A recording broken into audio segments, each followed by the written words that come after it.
I'm Jonna Rosenbach with License Global, a global licensing group brand. I'm here with Kevin Smith, Senior Licensing Development Executive of the Royal Horticultural Society. Welcome. Thank you. How's your show going? Yeah, really good. We had a really positive day yesterday, so I'm looking for 2 more days of a similar nature, and hopefully some real good leads come from the end of it. Awesome. So what brings the Royal Horticultural Society to Brand Licensing Europe this year? What are you specifically trying to get out of it? So yesterday we hosted an event on our stand, which was for existing licensees, some press and some influencers, because what we've launched at the show this year is 2 new collections to our style guides. One called Flora and Her Friends, and one more of a kind of a humour collection.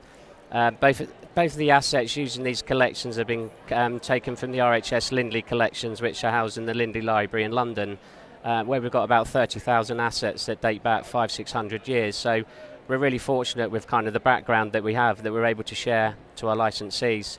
And it was really to kind of like bring those guys together, understand how they can immerse themselves with each other, possible networking opportunities across the brands.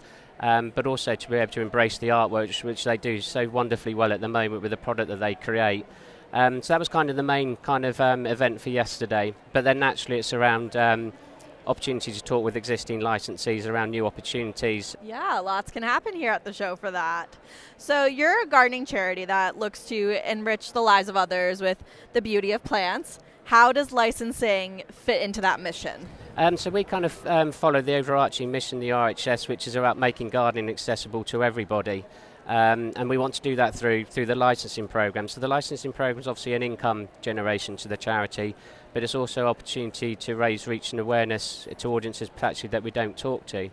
So I think with gardening, I think there's a bit of a phobia around gardening in terms you have to be an expert, to garden. You have to have like, an expansive garden, or you have to have wealth to be able to afford everything, and that's simply not the case. So it's whether you're kind of like, you've bought your first house as a couple or a family, it's a new build, you've got a postage stamp, so what does your garden look like that? Or even if you only have an allotment, or even if if you live in the more urban areas in a flat, if you have a house plant, in our eyes, you're a gardener, so we want to connect with you and we want to take you on a journey. So if you kill that house plant or that sunflower or the tomatoes, it doesn't matter, we've all been there.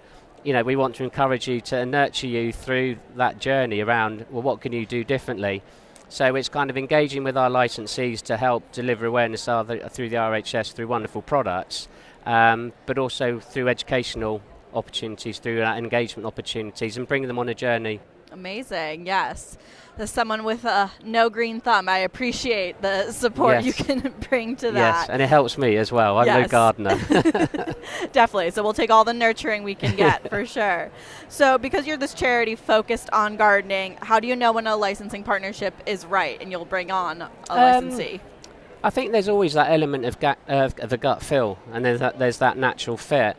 I think for us, it's about partnership. It's not just kind of a one-stop shop. We're very fortunate with the partners we have. They've been with us for the long term as well. So I think it's people that kind of understand the nature, they understand the brand, they understand kind of what our mission is, but also we understand what their core objectives are.